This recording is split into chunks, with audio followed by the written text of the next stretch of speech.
Live, you are live. Afternoon and welcome to the Sunset Safari. For those of you joining us for the first time, my name is Jamie and I have Jandre on camera with me this afternoon.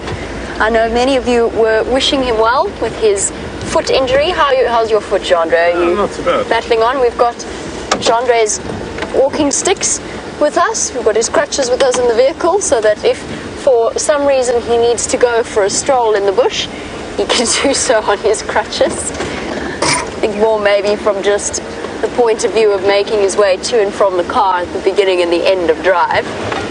But let's move back to the wildlife. We are coming to you live from Djuma and Arathusa game reserves in the Sabi Sands, which is in the Greater Kruger National Park in South Africa. Not only are we live, but we're also interactive, which means that you can send through questions and comments, whatever you might like to tell us or like to say. And you can send those through on #SafariLive on Twitter, or you can email through to questions@WildEarthTV. Now, on this another sort of relatively not quite as hot as yesterday afternoon, but still relatively warm afternoon, 30 degrees centigrade, 86 degrees Fahrenheit. Although compared to the summer temperatures we've experienced, it's positively a temperate autumn day out here in the bush. And we've got lots and lots of exciting things planned. I know that Brent is heading back towards Buffelshoek, and I'm sure he's going to tell you all about his plans there. I don't want to steal his thunder in that respect. Brent's been putting in a great deal of hard work when it comes to relaxing a mystery leopard that has wandered across onto Djuma. Very, very different to most of the incredibly relaxed Sabi Sands leopards. Now my plan is to travel along twin dams. I've just checked around the lodge. This morning both Brent and myself were just that little fraction of a second too far behind in terms of following up on alarm calls. Brent's slight diversion or detour into a large hole also somewhat impeded his progress. By the time I got there, I had fresh tracks for Karula on the road, a steaming pile of other evidence, and no leopard. And she ducked into the drainage line. And my plan now is to go and head across in that direction, just nosy along down the road, see if maybe she hasn't decided to come in the heat of the day out of the drainage line and into the shade. And once we're done looking for her, we'll go look for the Nkuhuma lionesses at the same time. They're also, I'm sure they're still on the property. I couldn't find a single track moving out. Oh, cobwebs.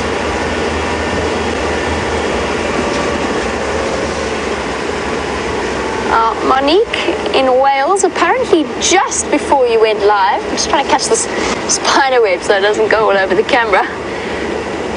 You were desperately asking if I could please tell you the name of the eagle that you were just watching on the Djuma Dam camera.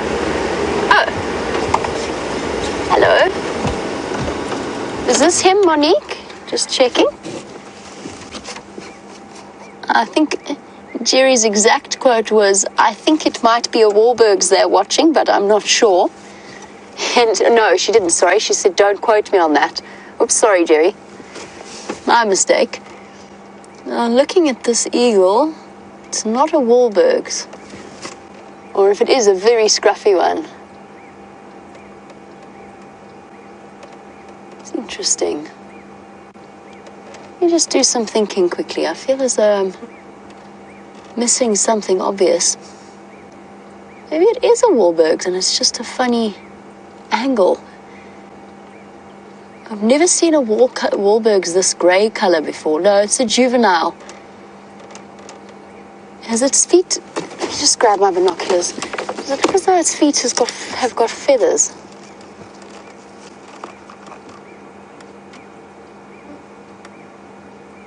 No. That beak definitely looks juvenile to me. In fact, the whole motley colouring, my instinct is a juvenile fish eagle. But a very, very motley juvenile fish eagle. It doesn't seem to have quite enough brown, which is why I didn't immediately chat about that. No, not quite right either. Not quite mottled enough.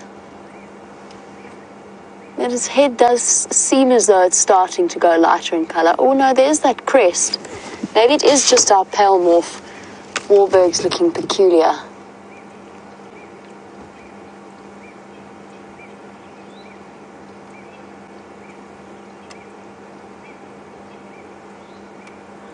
No, it is a Wahlberg's. I'm sorry. Looking at it closely now, it is a Wahlberg's.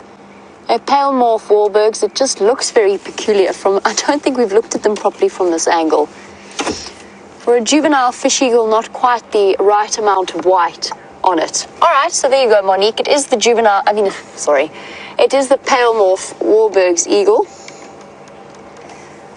And I got completely distracted, but that's what you were looking at. There you go. Answer for you, Monique.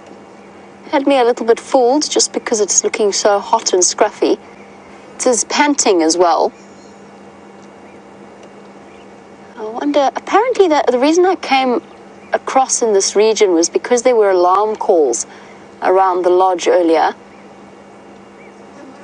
And I just wanted to follow up. I wonder if a lot of them were not in response to this eagle. Although he does spend a lot of time around here.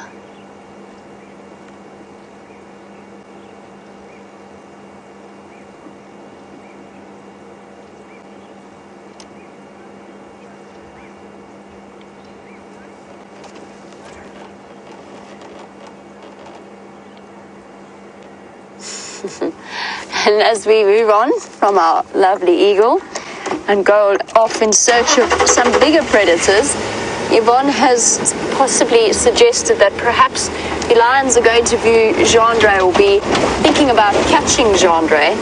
This car and its power. Thinking about catching Gendre, since he is somewhat lame. What do you think, Jean? Perhaps we should... No, we can't really do that. Oh, it's definitely a Wahlberg's from this angle. It's a much better angle to have a look at it from. You can see the crest on the top of the head and the very square tail at the back.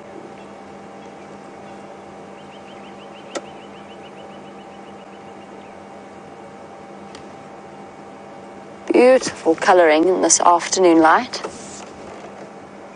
I assume this is what the dam camera was looking at. Although it must have moved, because I would be incredibly impressed if the dam camera could reach all the way or look all the way here. There's so many trees in the way. That's very impressive. Now, one thing that I've neglected to mention in my introduction, and something that I was discussing a little bit earlier with the other guys, is that we will be changing times as of the 1st of April. And so what I'm going to do is we're going to help you out. We've prepared all the different time zones and what the start times will now be. The drive will shift. To give you the basic version, the drive will shift half an hour later in the morning. So from 6 o'clock as opposed to 5:30, and it will shift to half an hour earlier in the afternoon. So 3:30 in the afternoon to 6:30. So what we basically do is try and shift or go with the sunrise and the sunset for each drive. And at the moment we are spending a considerable amount of time driving in the dark in the mornings and driving in the dark after or towards the end of the sunset safari in the afternoon. I'm just going to go on to quarantine quickly. There was an elephant here when I first went across. See if he's still here. If he's not, then I'll just read those times to you directly. If he is, then we'll look at him while I read those times to you directly.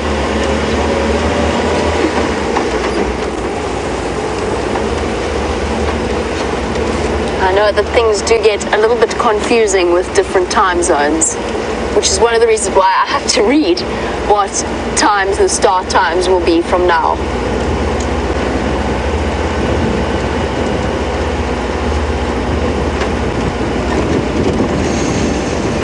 I can smell an elephant, and I can see evidence of an elephant. But I no longer see an elephant. I wonder where he has moved off to. All right. Right, I'm going to stop quickly before going off in search of Karula and other wonderful animals, and just let you know exactly what the times are again. I'm going to hand Jandre his phone so that he can unlock said phone for me so that I can read you the times. Thanks, Jandre. Okay, so here we go. The sunrise safari will start at 6 o'clock Central African time until 9 o'clock, which puts it at midnight Eastern time or 9 o'clock p.m. on Pacific time. Then the sunset safari, 3:30 at Central African time, which will be 9:30 in the morning Eastern time and 6:30 in the morning Pacific time. I really hope that helps you all. We'll be repeating that message a little bit towards the end of the sunset safari. In the meantime, I think that Brent would like to say a very good afternoon to you all.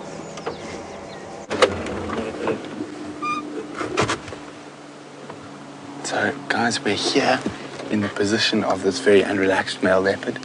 We just came to see if he might be in the tree. I'm just going to have a quick look. If not, we're going to come back when it's much later. I just want to keep him being used to vehicles driving past. So, always good. So, Vim, if you see that marula in the middle there, in the lower fork. So, my name is... Has he moved the carcass again? Let's just go forward slightly. You might have moved it into a place easier to feed. Oh, sorry, Bear, I'm making you look in the wrong marula tree. The carcass is still there. This big one through there. But it doesn't look like he is in the tree. I'm just going to find a gap so we can have a look. So it's very exciting having a new leopard, and specifically one that's not very relaxed.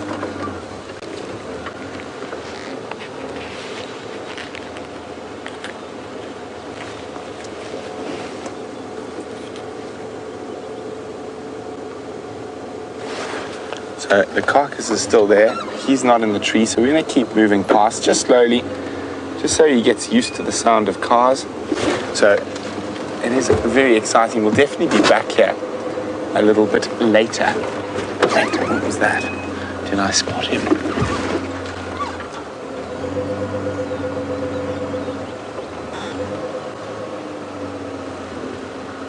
No, but you can see the carcass. I'll get VM to zoom in now. You got the gap there, VM? You can just see the carcass hanging in the bowl there. So he's probably sleeping. It is still quite hot.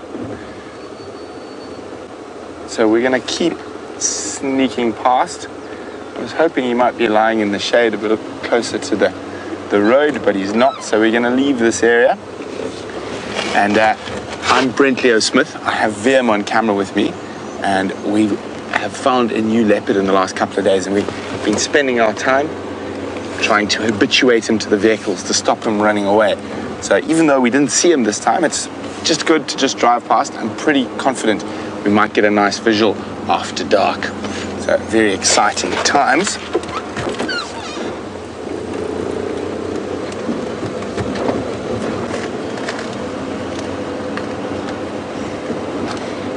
Well, Video Mark is taking bets on whether we might see the ghost leopard or the Birmingham boys today. I think, Video Mark, we've got a much better chance at seeing the leopard. The Birmingham boys are right down to the south of us, near the Mala Mala boundary this morning, and I doubt they've moved during the heat of the day.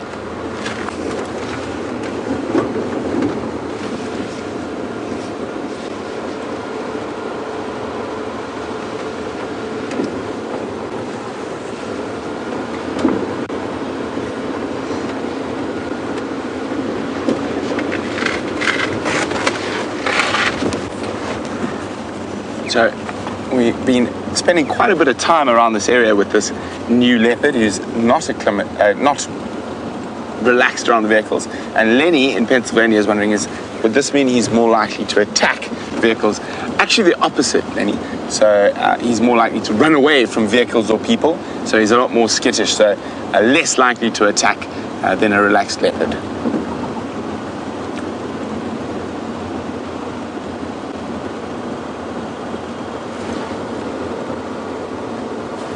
So I'm hoping we find some nice ellies. I didn't think we saw any nice elephants this morning, so definitely worth having a squiz about, checking down near the Mawati river system and some of the mud wallows, see if we can find some elephants playing in the mud.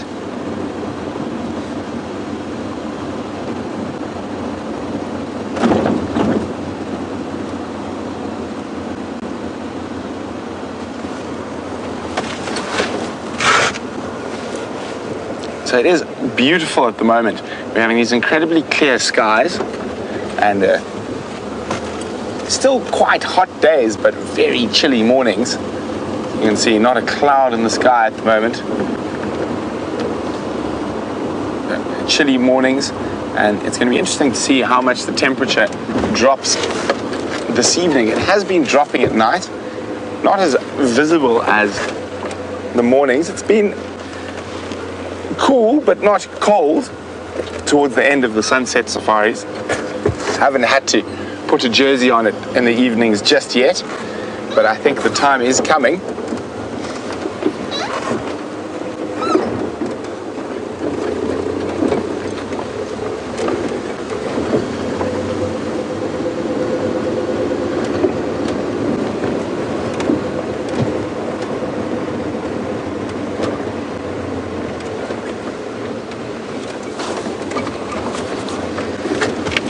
So Darlene in New Hampshire has got an interesting nickname for the ghost. I think I actually quite prefer it to the ghost, but it is the Phantom.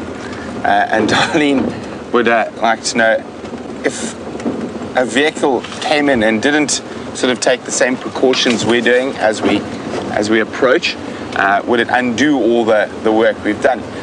It certainly wouldn't undo all the work, but it would make things a little bit difficult. But that's why we communicate on the radio. And that's why at the moment that's a one vehicle sighting, if it is, and on the road only, no off-roading. And I will go and have a look later on tonight and then decide whether we open it up or we keep it zoned. So it all just depends, and like with everything, communication is key.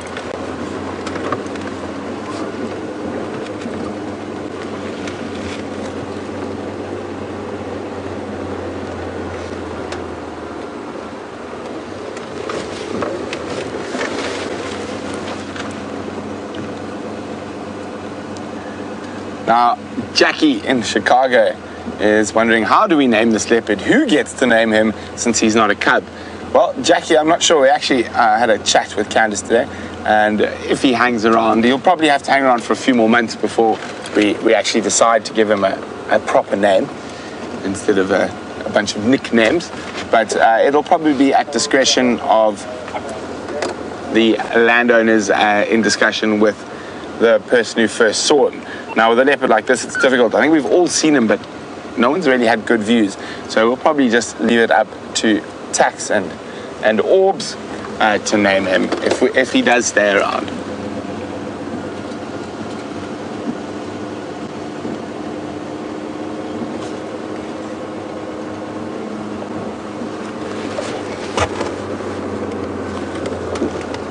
So you can see wonderful greenery around us.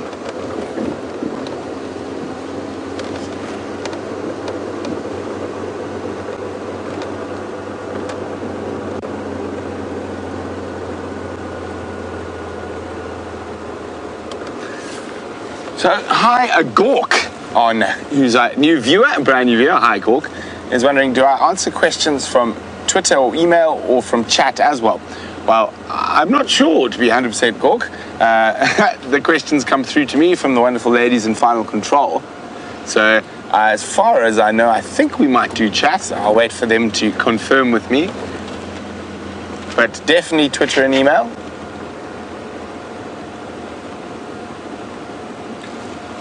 There we go. So they do keep an eye on YouTube, but Twitter and email are definitely their preferred favorites. So if you definitely want your questions to get through, better to use Twitter or email.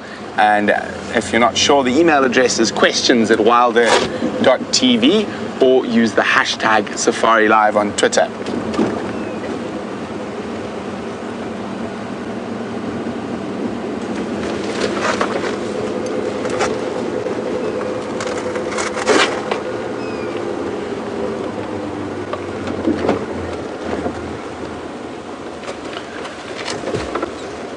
Hi, Andrew, who's in the Ukraine, and Andrew would like to know, where are the leopards bigger, in Namibia or the Kruger National Park? I would have to say, on average, Andrew, it is probably going to be the Kruger National Park. And the low veld has particularly large leopards. Now, Namibia, the majority of Namibia is arid and desert, so there's not as much food available to them. So generally, your bigger leopards will be where the best food supplies are. Now, saying that, there will probably be some very large individuals on the Caprivi, on the big river systems there, but I'd say on average the leopards will be bigger in the low veld of South Africa.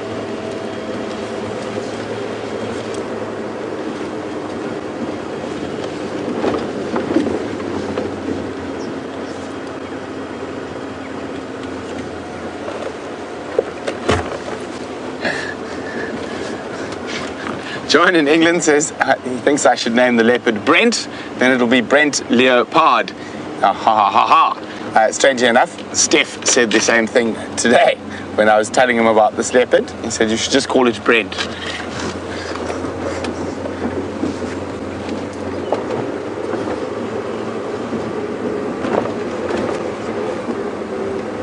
Now I'm hoping we can find one or two migrant bird species for you that haven't skedaddled just yet. I've been keeping an eye out for the last woodlands of the season.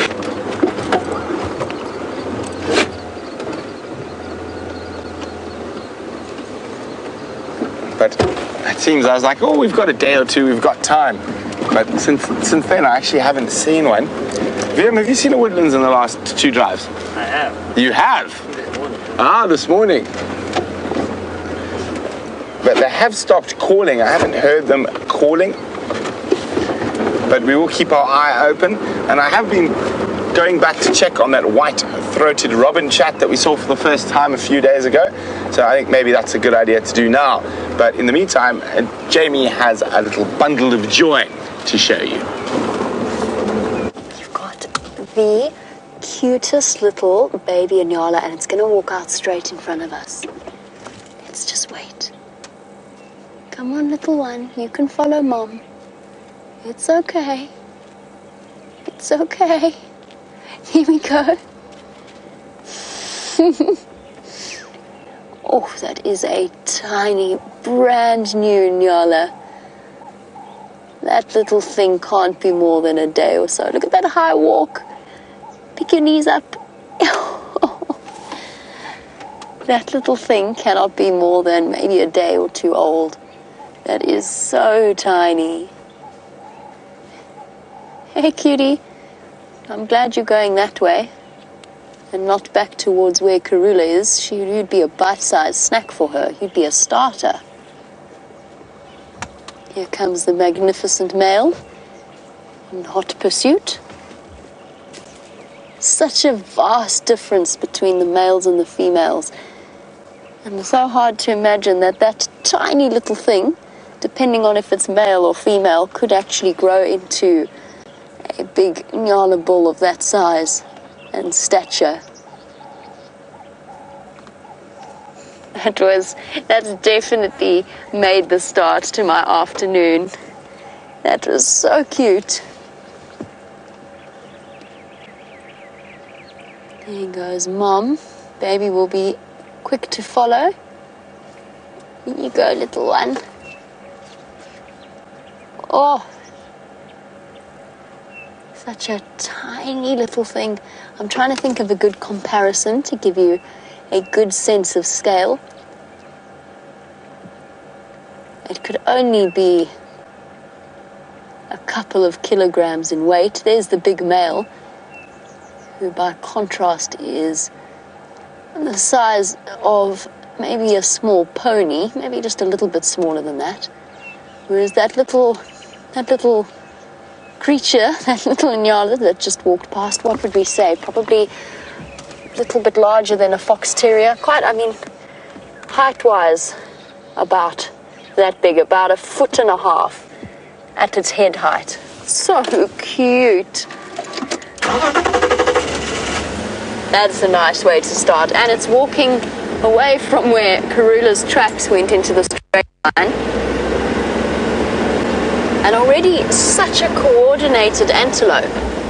You know, for a couple of days old and walking with that high step that the little ones are all demonstrate. All of the antelope species that live in this dense riverine vegetation demonstrate a very high step so that they don't trip over the various obstacles that are in their way.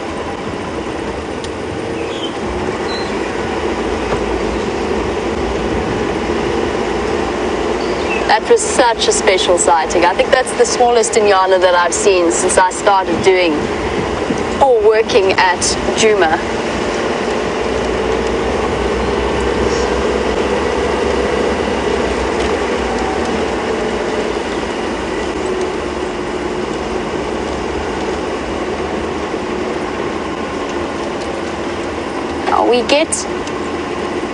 We can see a very, very clear distinction between the male and the female Inyala. The male, of course, much larger, much darker. It's in fact the largest sexual dimorphism of any antelope species. And we have a question about whether or not, however, you could tell the difference between a male and female youngster. I'm just pulling over to the side here. This was what we encountered this morning on the road while we were attempting to track Karula. Sorry, I will get back to that Inyala question. Now, when I came around the corner following those alarm calls, that was still fresh and warm. That, by the way, is leopard scat.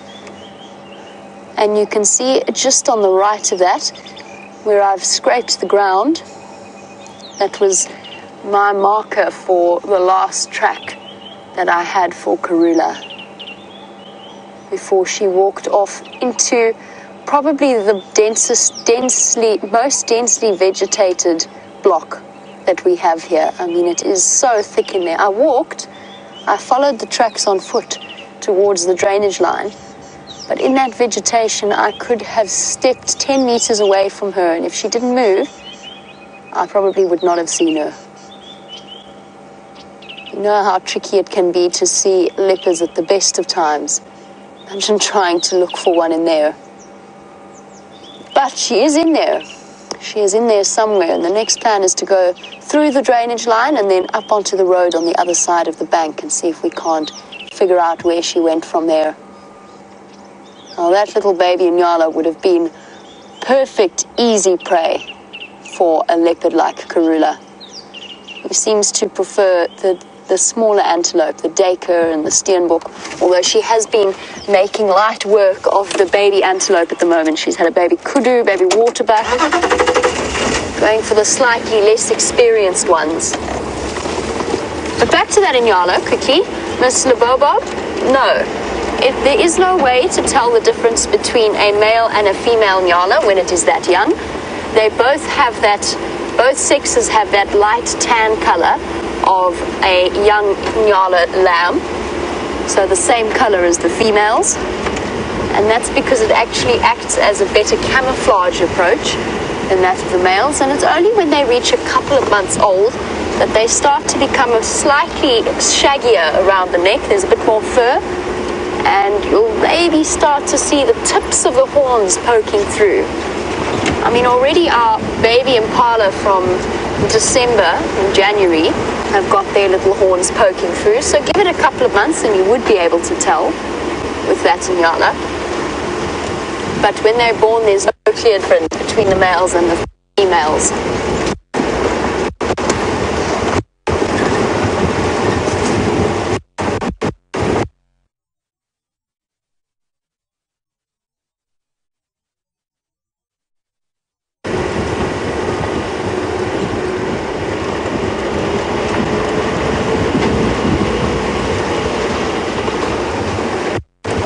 Sorry about that. Kathy, who's watching on YouTube, Kathy wanted to know, Inyala, is that part of the antelope genus? And it's part of the antelope family, part of the Ruminata order, so in other words, the ruminants, and it falls into a family, an Inyala forms into a family known as the spiral-horned antelope family. So Traphalagus, and in this case Angazi, Traphalagus I don't know.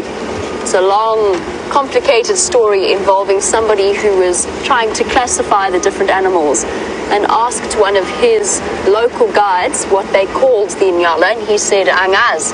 He'd never seen one before. And so it became, and Angaz means I don't know in Zulu.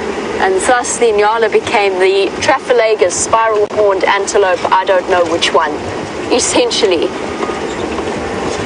in its Latin name. Sorry, I just want to be on the Game Drive channel for 1 second.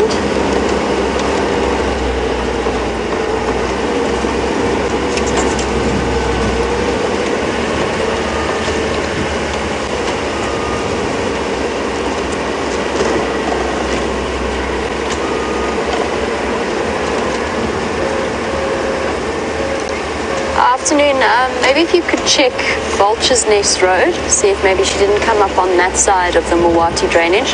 Last tracks go into the drainage line itself from Twin Dams, about 200 meters north of the Chele Pan area.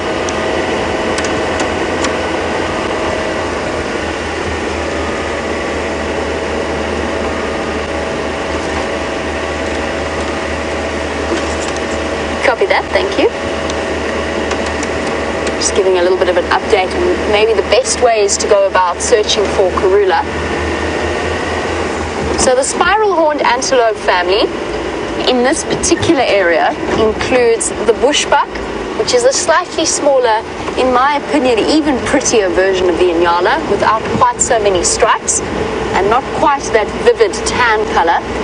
There's also their larger kudu cousins, the kudu antelope, and then it also includes the largest antelope species in the world, which is the eland. Now, we don't tend to see them here. We could, in theory. Well spotted, Gendre.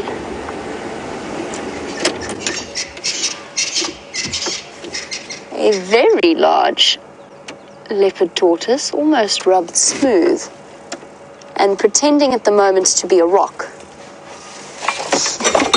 Frozen is a good approach to camouflage. And you see them rubbed smooth like that and bleached relatively, not colorless, but the colors have definitely faded. There we go.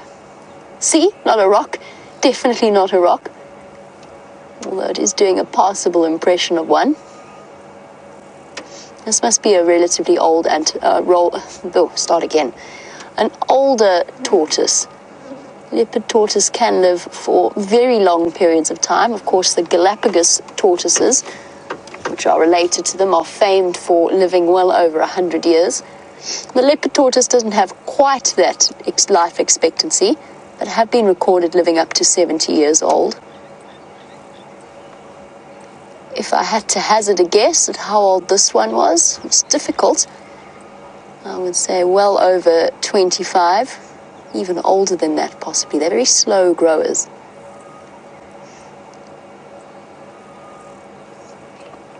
An awesome spot by Gendre. And a very strange movement to him, this one though. Can't decide if it's just because of the way he's walking through the grass, or if he actually has some kind of injury. No, I think it may be just getting through this thick grass. Of course, with all of the rains, we've been seeing more and more tortoise species out and about. The main ones being the leopard tortoise, of course, and the Speke's hinge tortoise. This is a particularly large one. And just look at that. I mean, if he didn't move, you would barely know that he was there. Look at how green everything is. It's like being in a different world. Cool. Absolutely awesome. Well done, Gendre. Thank you.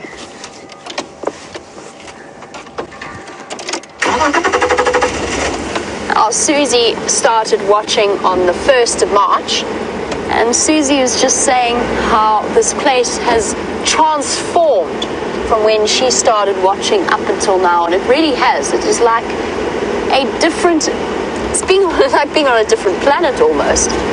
Quarantine was starting to look a little bit like a desert almost. There was hardly any grass there. We weren't seeing groundwater in one of the pans or one of the areas. And now as we come through the Spaghetti Junction area, it's peppered with a whole lot of different watering holes or potential watering holes for the different animals.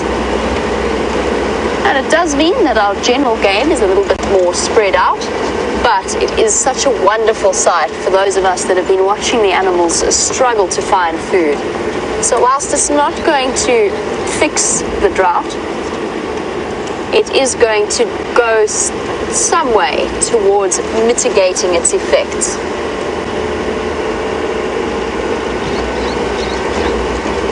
And there's even water still in these pans here.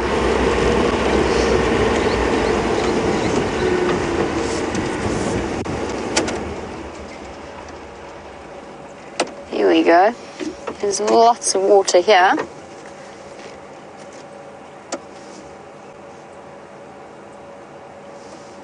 Now, we were just finishing off our conversation about the nyala and the way that they fit into the antelope family tree.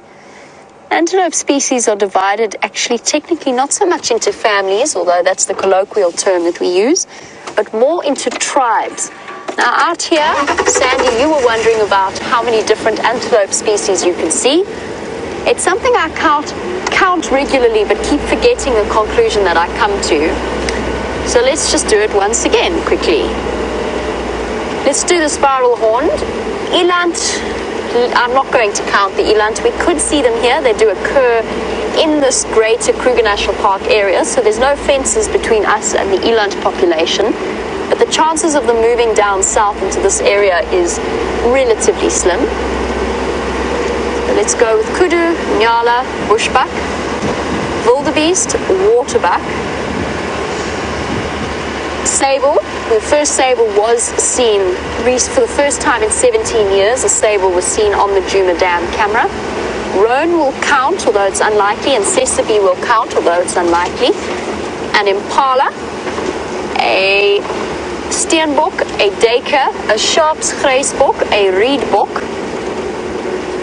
And I think I've come to the conclusion that there's 13. I think I've missed out one or two. Just racking my brains as to what those could be. No, that might be about right. A rough estimate of about 13 of the antelope species that you could see. You're less likely, to be completely honest, you're less likely to see Sesame, roan antelope, or the sable. But never say never. Stranger things have happened, and the drought is going to be bringing in some different animals to the ones that we have seen in the past.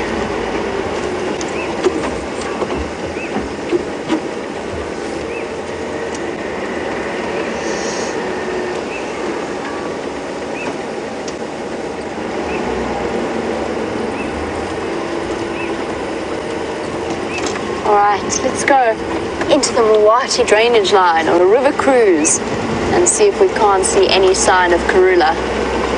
Let's try and avoid the hole that Brent managed to fall into this morning. I'm sure she's around here somewhere. It's just a question of where, and this particular route that we're following now is a beautiful spot, but it does have a limit. There's a fallen jackalberry tree at the end where we can't go any further. But I'm more than happy to just be spending some time in the drainage line. First of all, to have signal here is an absolute pleasure. Our tech team have been working furiously on Wendy, and she is back up to her old self again. But also it's just a beautiful spot to come in this afternoon light, with everything so lush and green. It is exceptionally beautiful.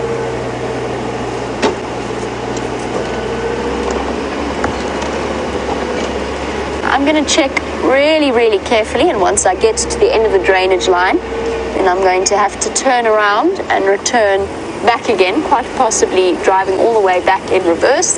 So while I concentrate on checking for Karula, let's find out how Brent's afternoon is going.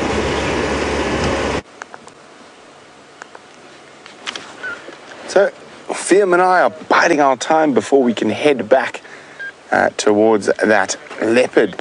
So we decided to come have a look around Twin Dams, and we found ourselves a group of old buffalo bulls, including a particularly strange-looking individual that we've seen a couple of times. I've actually seen him evade the Inkahumas.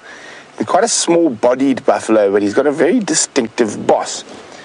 And he always looks a little bit more bemused and slow than the other buffalo, except he mustn't be because he keeps getting away from the lions and the others. Surprise! And I must say, she really was a surprise. I did not see her at all until she got up and moved out of the sand of the drainage line, and there she is, the Queen of Djuma herself. We are so fortunate. This is exactly where we were looking for her this morning. Hello, Karula. It's been a long time since I've seen you, girl. She's looking very, very warm. I'm just going to let her lie down again before we reposition to get a different view. Oh, she's got a kill. She's got a kill. She's got it. What has she got? It's a baby Inyala after that conversation that we've just had. And she's eaten most of it. She was just having a little bit of a break in the sand, and that's why she got up and moved in that direction. This is incredible. Right where we were looking this morning. No wonder. All right, now that she's settled, let's go for a little bit of a change of view.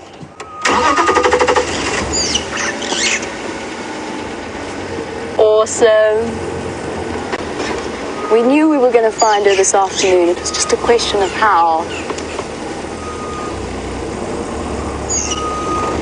Guys, we're going to stop here. It's not the best view, but any closer and we are going to unsettle her, which obviously I don't want to do. Just because there isn't much leeway in this drainage line to shift around. So we're just going to stop and let her feed away. And I can actually see, I can see the bird that's making that loud whistle.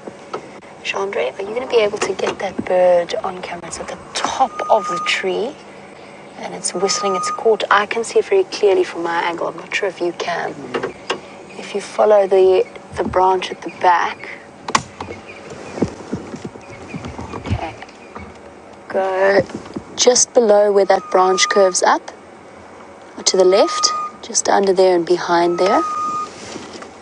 He's there somewhere. Let's go down a little bit for me, please. And to the right. Where is he? I can see him from my perspective. But from yours, it's a little bit more tricky. Okay, I will keep an eye on him. I just wanted, because we don't often get to see that particular bird. It's a grey-headed bushshrike. Here we go. Let's go back to her. She's very, very tucked away. I just want to get hold of the guys on the Game Drive channel and just let them know that we have her. Brent's offered to manage it for us, but I just want to update him about where she is. Brent for Jamie.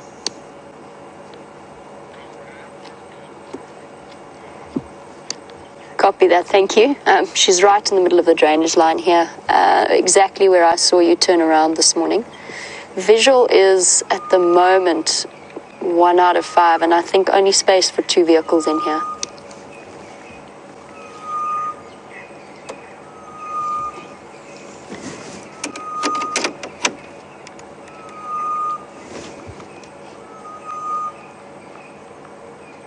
Here we go. This, in some ways, a shot like this is one of the most beautiful ways to see a leopard. With the dappled sunlight in the green.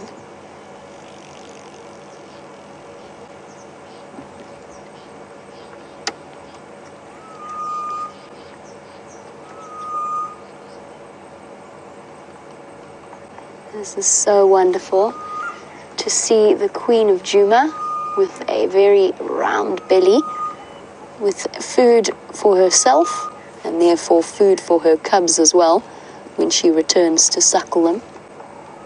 And she's made short work of this kill because she did not have this kill when I drove through here this morning. Or if she did, it was further up outside of the drainage line. I definitely didn't see her. It's exactly where I saw Nyala, but I didn't see her. So she's made that kill sometime after the sunrise safari and then managed to devour at least half of it.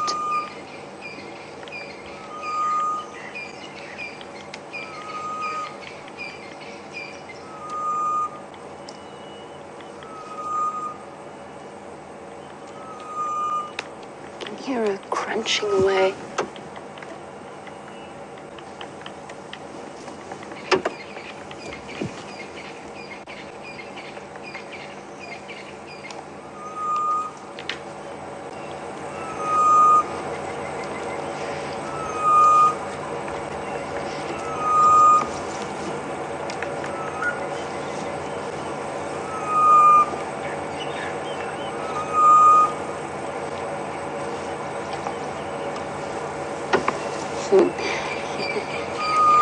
It's such a... it's all overpowered by the whistle of the grey-headed bushshrike that I was trying to show you earlier. It's so incredibly loud for such a mysterious and cryptic little bird that is so incredibly secretive. And I'm so chuffed to have seen Karula. It's been such a long time since I last saw her. My last sighting was a very brief one when she was on Gowrie Main with her cubs. Oh, awesome. Perfect. Thank you, girl. Even better.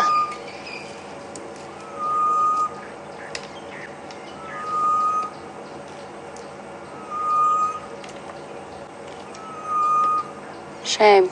So one little Inyala, not quite as lucky as the one we saw before. There she goes.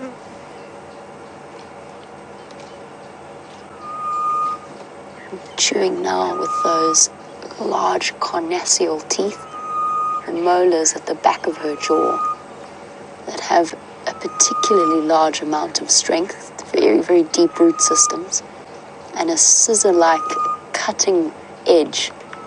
So rather than trying to use her incisors to nibble off little bits of meat and risk damaging them or her canines, she uses those incredible biting shears at the back part of her jaw. And then every now and again using that rasping tongue with the spines on it to lick and clear flesh, at least lift it up a little bit so that she can chew. Hello, girl. But hot. Taking a quick break.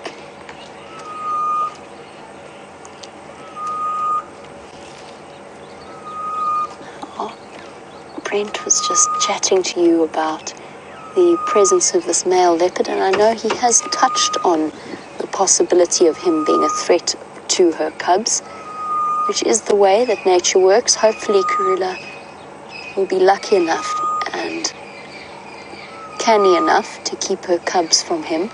I think she will be. I wonder if he's not one of the other reasons why she didn't choose to den further south. But Michelle, we're probably about a 2-kilometer distance. I'm not 100% sure where Brent is with that kill, or was with that kill, but I know that it is sort of just on the boundary of our property. Shame she's so hot. panting away. So Michelle, close to about a mile away from where Brent was, that's where Karula is now. Her cubs, we suspect, we don't know for certain, but we suspect are just south of our southern boundary. So about the same distance in the opposite direction to where we are now.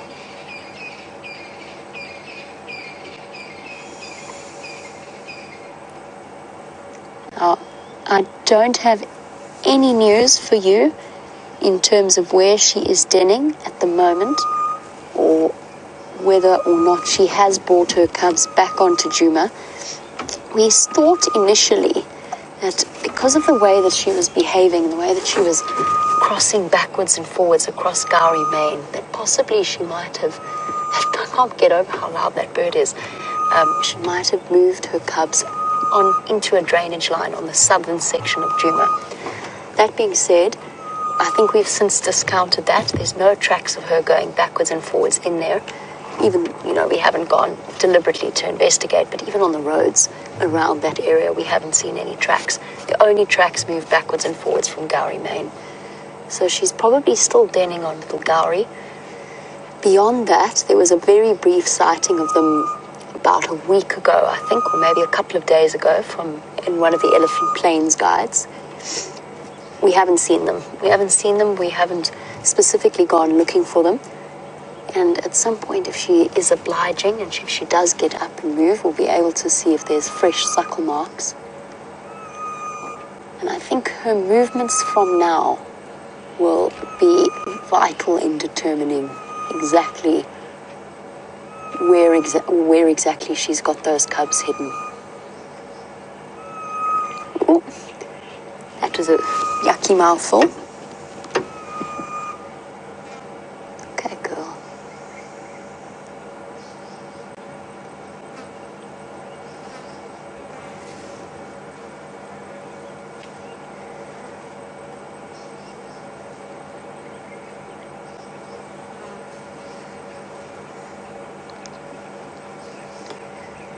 Now, Jill, watching in the UK, please don't think that your question is silly at all. It's not a silly question. And there's very few questions that I would consider particularly silly, actually, come down to it. But Jill wants to know what it means exactly when I said that Brent would manage the sighting for me. So what that means, Jill, is it's not just us operating here, as I'm sure you know.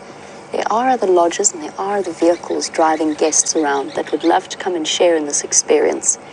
So when a guide finds a sighting like this, as we just did, it is our job, I wouldn't really call it job, I mean it's our pleasure, to be able to call the other guides in and to allow them to, oh, she's trying to get rid of the fur, look at that on her tongue. Oh, gave up on that. See how hot she is. Hot and full-bellied. Sorry, Jill. Be with you in 1 sec. Just waiting to see what she would decide to do. So yes, when we find a sighting like this, it is our pleasure to call in another vehicle, but there is a limit to how many vehicles can be in a sighting. The standard is 3, so 3 vehicles watching an animal, no more than that. A lot of the time that gets reduced to 2 or sometimes even 1. In a situation like where we are now, I've asked Brent to manage it, so to control who comes in when, so that we don't get a whole load of cars coming in at once. At the same time, I've had to reduce it to a 2-vehicle sighting because there's no space for more than that. There's barely enough space here for 2 of us, let alone 3. You can sort of see how restricted we are in terms of where we are. Next to the drainage line.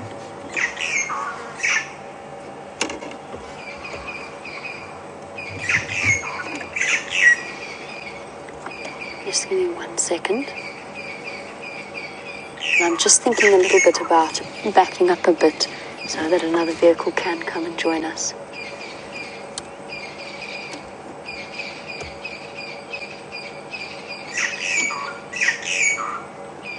Here we go, thanks, Brent.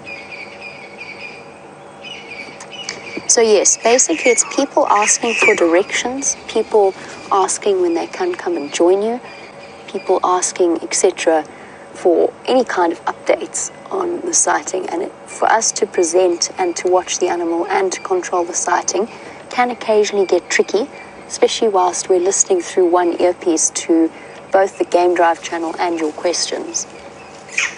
Ooh, is she going to take it up a tree? Is she going to take it into this tambuti? Come on, girl. That's a good idea.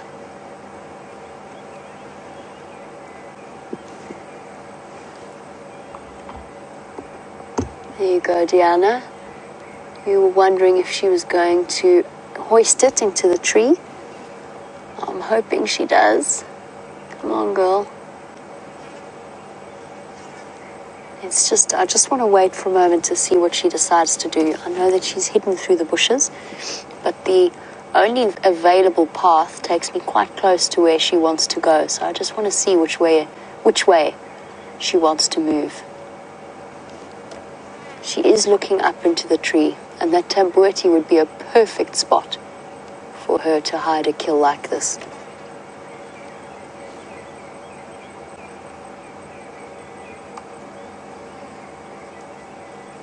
She's picked it up again. Oh, no, she's going... Here she goes. She's going to take it up into the tree. There she goes.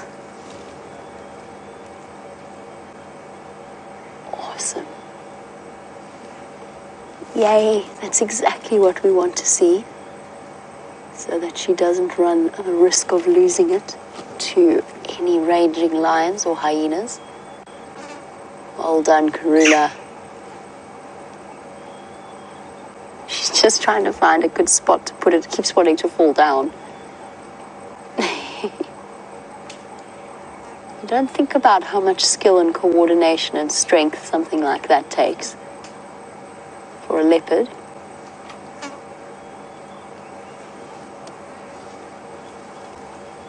Oh, she's going to try even further up.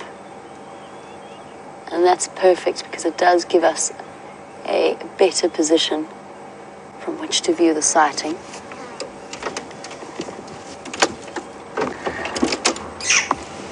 Awesome.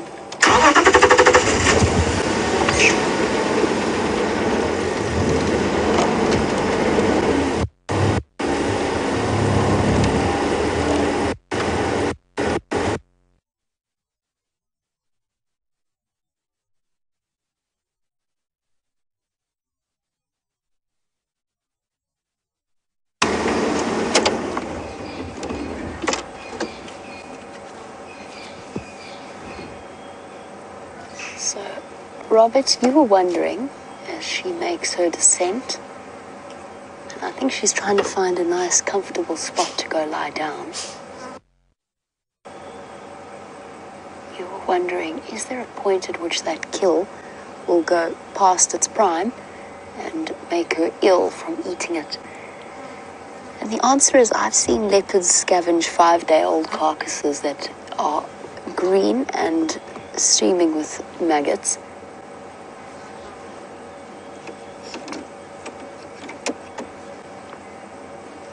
There's a little bit of confusion, guys, on the Game Drive channel. I just want to see if we can get, if they need to get hold of me. She's going to come back down. Chris.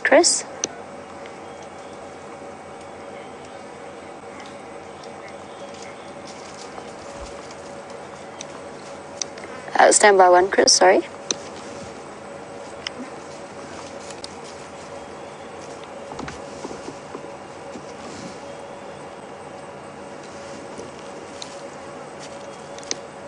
Negative, Chris. I think my best way to give you directions is to come from Spaghetti Junction into the Mulwati and then move north from there. There's a large tambuti thicket that she's just hoisted her kill into.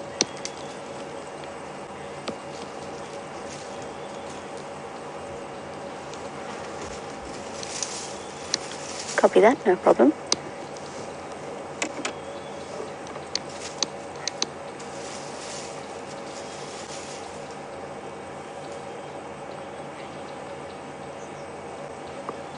There she goes, just covering up remains of the carcass in order to hide the scent. And I think she's actually going to go for a walk. She's either going to find a different patch of shade, or she's going to go and have a drink. Walking right behind the car.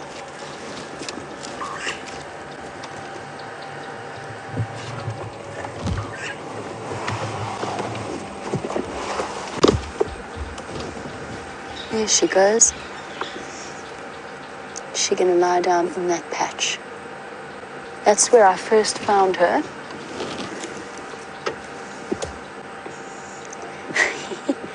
Karula, are you going to lie down behind my car? Yes.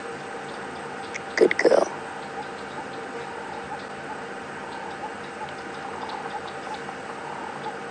There we go. Back into her patch. Cool. Okay. This is relatively tricky at this point, since, well, Jandre, you've got an okay view for now. I would like to turn around, but this is very close to where Brent got stuck. It's not all that easy to do. So we'll watch her for now. You do have a lovely view of her cleaning herself off.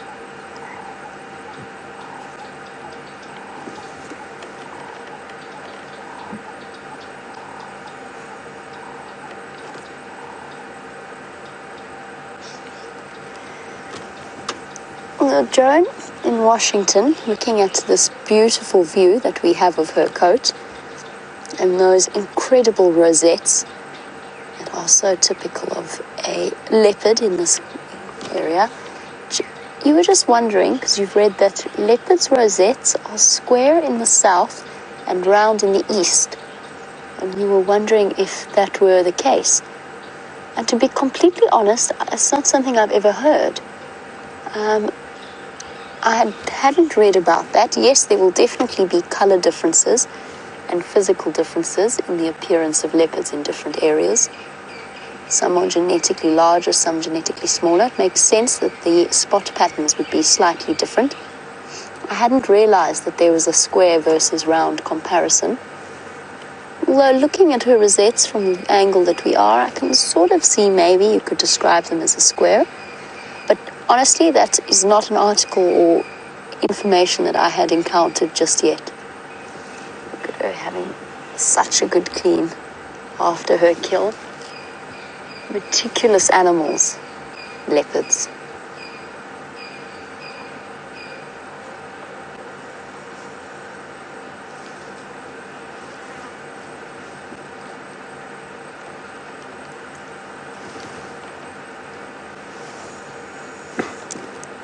And cat in Tampa wasn't quite the sense of scale that I was imagining when I was trying to describe the little Inyala earlier, but cat in Tampa's right. Watching Karula hoist that baby does give you a really good sense of scale. So cat, yep. I mean, she's also eaten half of it, or more than half of it by the looks of things. The entire back half is now gone, and she's just left with the thoracic space and the head and the shoulders. But it does really give you an idea of just how tiny they really are. And also just how ravenous she's feeling as a mum, that in the last few hours she's managed to consume that amount of meat. Even a little Inyala like that must weigh, maybe, what would I guess? If Karula weighs roughly the same as me, maybe a little bit larger, let's put her at being quite short but quite stocky.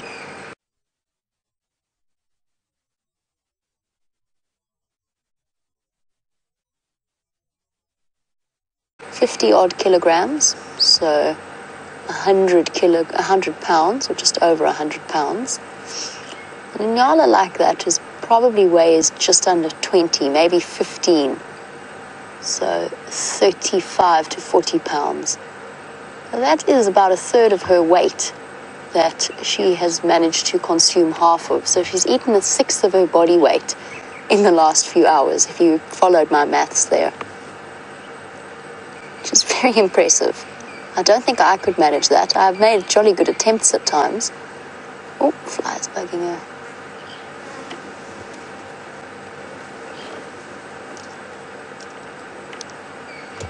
Oh.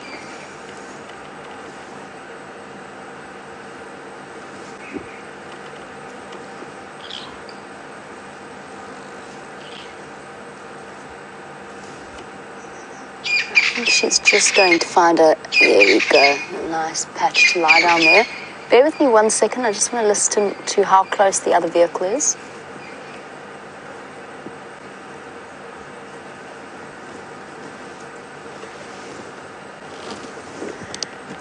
And Charles, once you pass that tributary with the fallen buffalo thorn on your left, as you're coming up the drainage line, just come nice and slowly. She's just moved off the sand onto the side, and it's on a blind corner.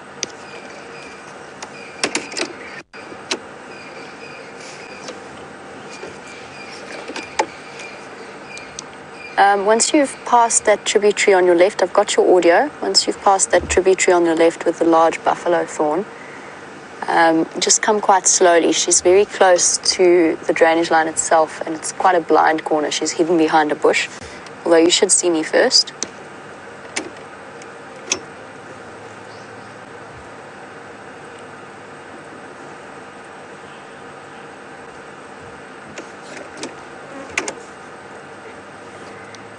Copy that. It's about 50 odd meters north in that drainage line. You can start to slow down.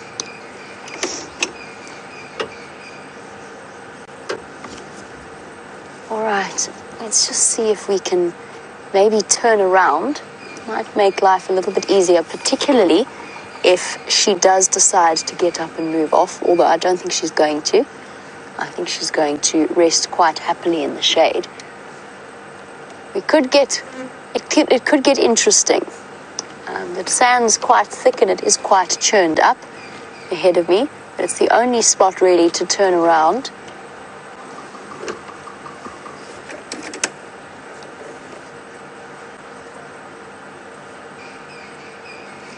Okay, let's go across to Brent so that I can turn around. I'll be back with you shortly. So VM and I are playing a game that I've played many times in my life in these situations with male and female leopards that are not used to cars. We're playing the patience game. So we're parked probably about 70 meters from where the carcass is in the tree, and we're just waiting patiently, having a chat, just being in the area, talking, just getting him used to the sound of human voices. And hopefully when it gets a bit darker, I'm going to have a much better view of him. He's probably going to be much more relaxed in the dark. A lot of leopards they'll run during the day, but will sit a little bit longer at night. So very exciting.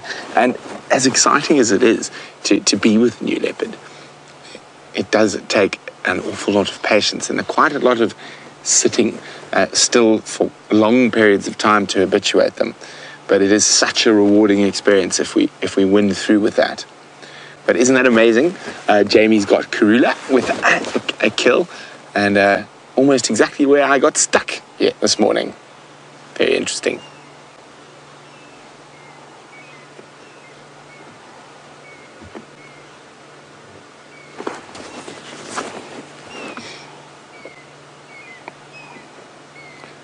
So Sarah, welcome back. Sarah's a regular who's 18 years old in Ohio. She just says school's been keeping her away from the drives recently and would like to know, is this a new leopard or Djuma?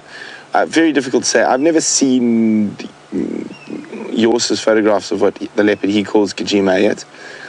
It's a young male, between 4 and 5 years old is my estimate.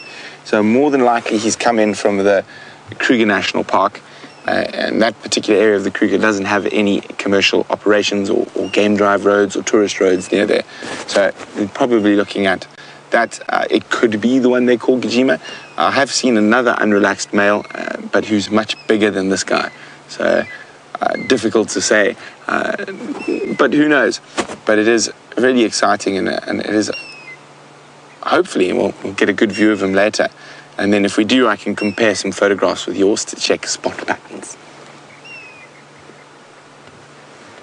We got, you can hear an African grey hornbill calling.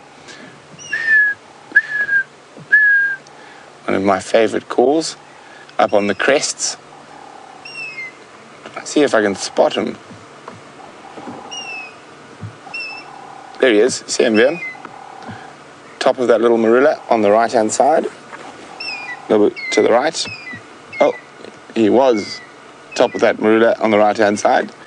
You can hear him disappearing as he flies.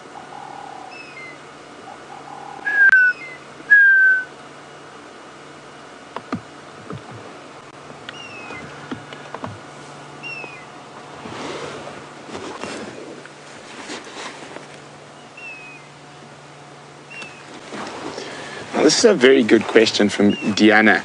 Would this new leopard ever be nervous enough to abandon his kill? And it is possible, and I have seen it happen before. Just from his behavior so far, I don't think so. The fact that I walked into him twice yesterday right next to his kill and he still didn't abandon it is a good sign that he's not going to abandon this kill. He will come back. And it is there's still quite a lot of meat left on it. And it's quite a big kill for a leopard, a sub-adult kudu.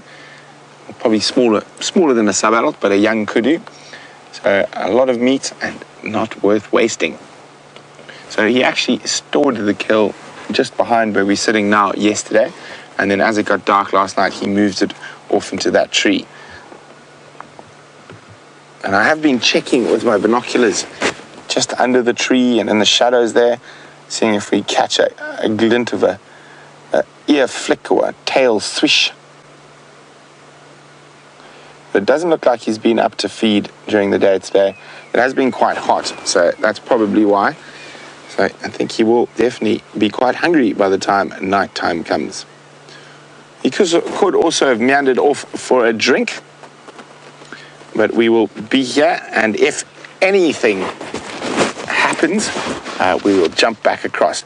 But isn't this incredible? We've got potentially 2 different leopards on the sunset safari. So let's go have a look at the Queen of Djuma, Queen Karula. Here we go. We managed to turn around without any incidents whatsoever. And in fact, we found ourselves sort of positioned very much on the drainage line wall. I could see where Brent got stuck, where he'd managed to jack himself up and put some branches under the car. It's not stuck. He's right. It's not stuck until you've had to call someone to rescue you. Then you've been properly stuck. He managed to get out himself. But I'm glad that we didn't follow the same fate. Look at this crested francolin. That's a very brave bird. Perhaps it knows that with that full belly, Karula's not going to be up to much. It's very common to see them do this. I mean, the francolin has seen her, but she's not displaying any kind of predatory behavior, so she's not a threat to them. It's the same with Tingana and the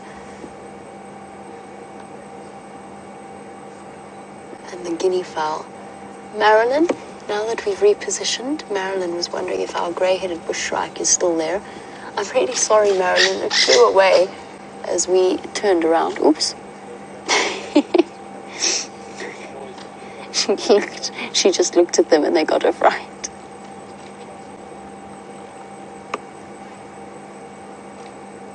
You can see her tail swishing away at the flies. She's got a very contented expression or body language, apart from the odd snap at an irritating, biting stable fly.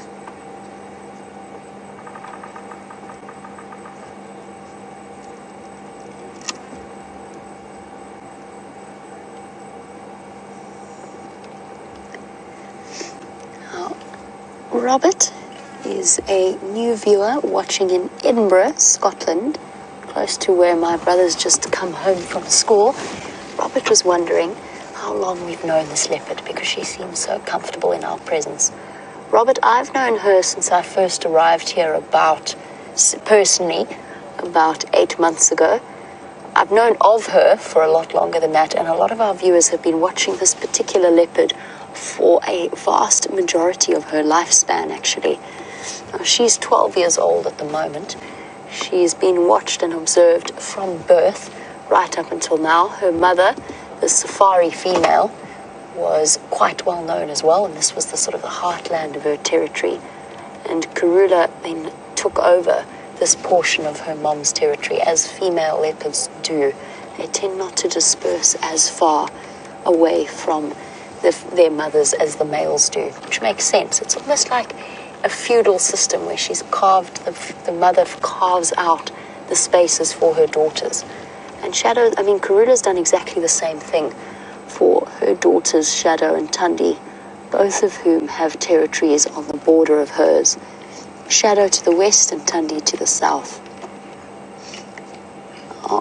The reason that she is so comfortable with our presence, there's a couple of different reasons. One, we've given her plenty of space. Two, we are not shouting or talking loudly or making a tremendous amount of noise. But most importantly, it's all part of this whole process that Brent is currently going through with the leopard that is clearly not from an area like this.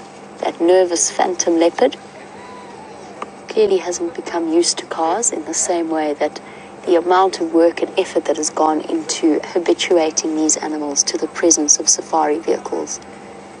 And it gives us an opportunity to observe her behavior in completely unaffected by our presence, so her natural behavior, as well as the fact that it brings tourists in that will pay the money that's necessary not just for the conservation of Karula or leopards in general, but the wildlife of the Kruger National Park area and the Sabi Sands in particular. So this level of habituation is relatively normal. It's very important to read the body language correctly and to remember that each animal is wild. So even though we know Karula incredibly well, you always approach a sighting with her or with any other animal as you would the very first time seeing them. And that is just to constantly watch their body language and observe how they're reacting to you. At the moment, everything about her body language is telling me that she's relaxed. Her tail is flopped down, twitches every now and again, but that's because of the flies. She's panting with her eyes half closed. She's got a nice full belly and a kill. She's not showing any signs of distress. And you saw how comfortably she walked right next to the car when she went to go lie down behind us. That would have been a very different thing if I tried to drive that close to her. If I tried to drive into her personal space like that, she would probably have growled and run away. But because it was her choice to come to me, she was more than comfortable with it.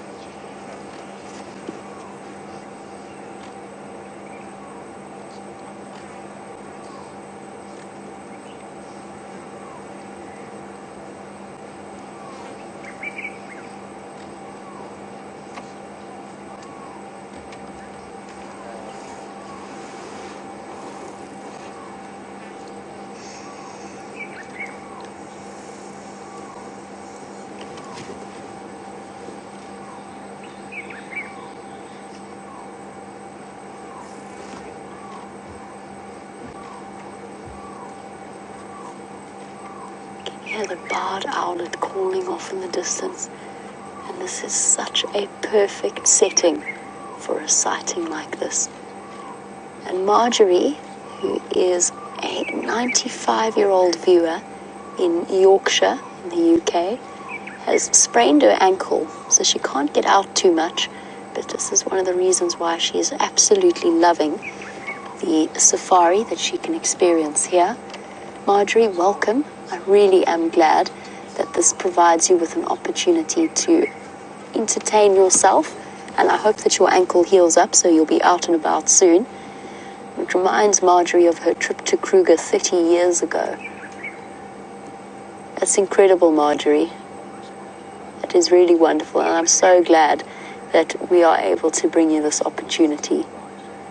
And I'm very pleased to introduce you, well, not introduce you to Karula, but to be able to share this world with you.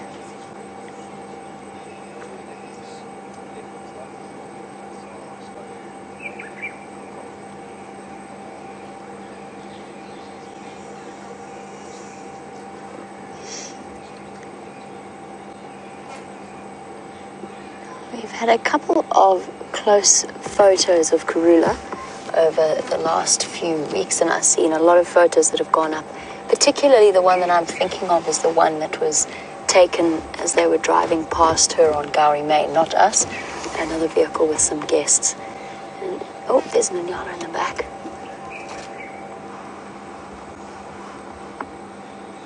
Sorry, I'll be with you in 1 sec. Shame. I hope that's not Mom. She's spotted. She's spotted the leopard. Or at least she's spotted something that she thinks is a leopard. We could well get a bark very soon.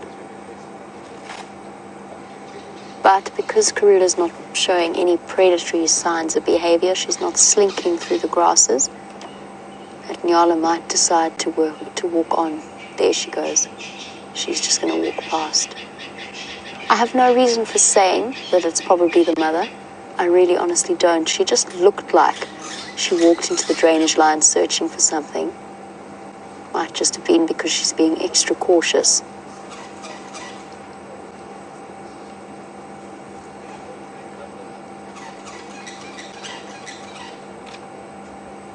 Apparently you had something similar happen this morning with Brent and his phantom leopard that had killed a baby kudu, and the mother was, or at least a female that was probably the mother, was hanging around. Now just while we've got this view of her, it's so difficult to see, we're not quite close enough, but Evan, just to go back to your question about whether or not Karula's chipped canine will in any way damage her hunting ability. Oh, there comes another Inyala. This one she's spotted.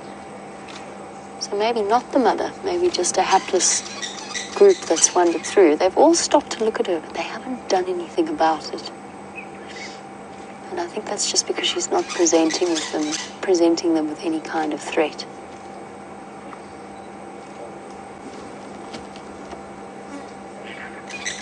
That female, instead of crossing, no, she's going to keep going. You can see Karula's interested. She's an opportunist. Here comes another Inyala. Oh, stop to look again. Is that a leopard? I'm not quite sure. I think it's a leopard. Better not take any chances. Oh, but that blade of grass is really yummy. You might want to move along, buddy. You're being very closely watched. See that shift in her body posture? She's not all that keen to go chasing after them. And the chances of her hunting them are fairly slim.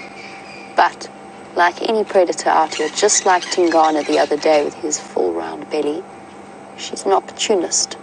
And if the opportunity presents itself, it might be one she might take. She's still watching. There's actually quite a few Inyala that have just walked past. She's still keeping a close eye on them. Some of them didn't even stop to look across in her direction. So I think my initial assessment about the possibility of it being the mother was maybe potentially inaccurate, although they are in the right area, and Inyala do hang about in the same area.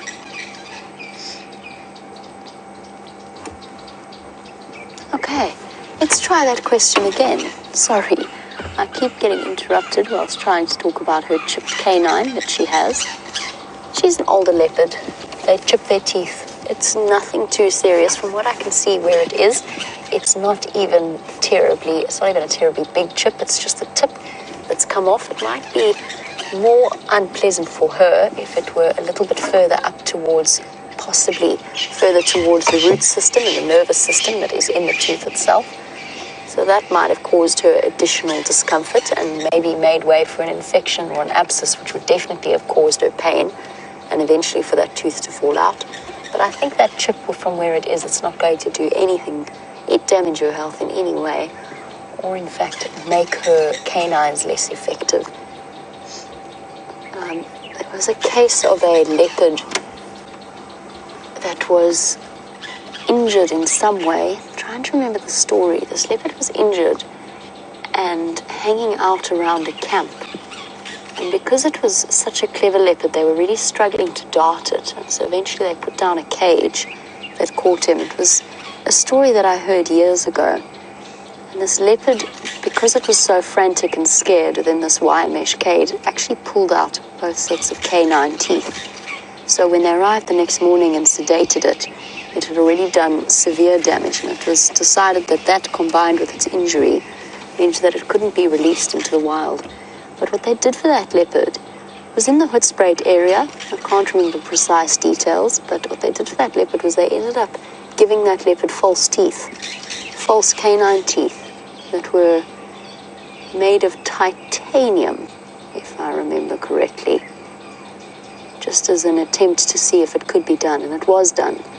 And that leopard did live happily, not completely wild, but in a very large enclosure, and he used to bring down his own food.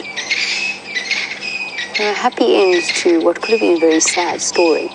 But we don't need to worry about Karula and her dental hygiene. Plenty of fresh, raw bones. Keep her teeth and dentition nice and healthy. So it's one of the reasons why it's the teeth, or the condition of the teeth, are the best way of judging a big cat's age. It's where the clearest aging process occurs.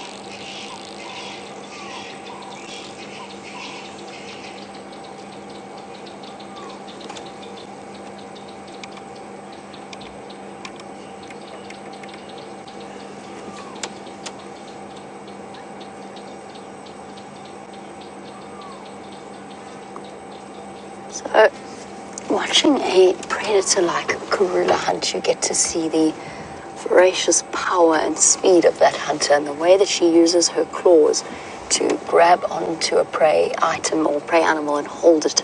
And Jen B was wondering, we see them demonstrate such incredible strength, and we saw her just now climbing that tree using her claws with the kill in her mouth. Jen was wondering, well then why do they not use their claws to either rip open a carcass or pull or move bits off it? And I'm listening now. I get so distracted by the bird life that's in here. I'm hoping the little barred owlet that is calling is going to come a bit closer.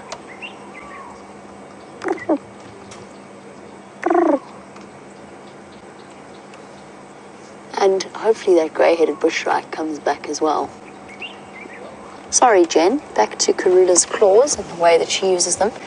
To be completely honest, I think it's a lack of coordination and a lack of flexibility within the claw itself. So that instinctive stretch out when they grab an animal and hold it down is very much part of the flexing of the tendons, and then the climbing the tree as well.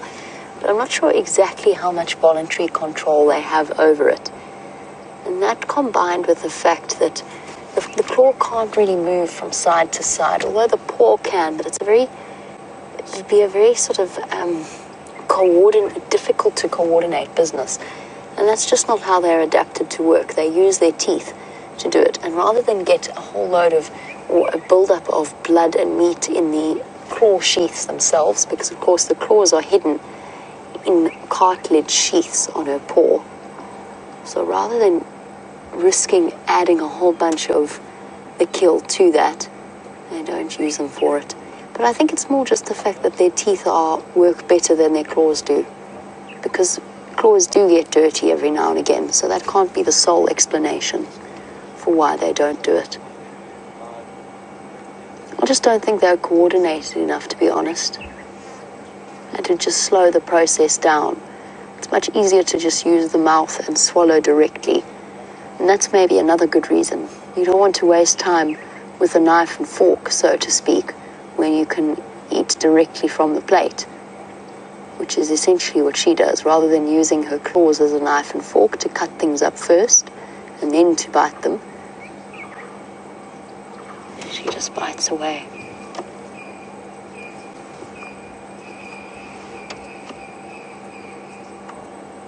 It's so amazing to think that I think we've all done bushwalks in this area.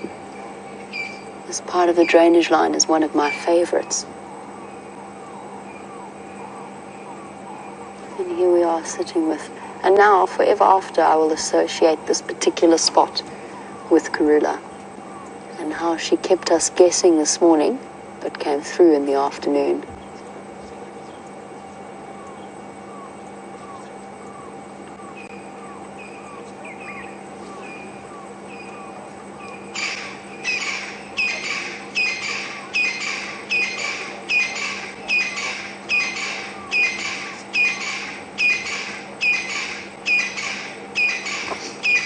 Ivan, you're wondering how long she will save that kill, because surely in these kind of temperatures, without proper refrigeration and storage, the meat's going to go off. Ivan, she'll probably be finished, at my guess, judging by how much is left, either by tonight or by sometime tomorrow morning. That's because it's quite a small kill. I've seen Karula feed off a dead impala for 5 days in midsummer. And animals are not nearly, first of all, they're not nearly as fragile as we are. They've been building up the antibodies to eat rotten meat their whole lives. A 2-day-old carcass having to pick around the maggots is really not a problem. Yes, of course they prefer fresh, but they can't really afford to turn up their nose at anything, and their immune systems are more than capable of coping with a meal like that.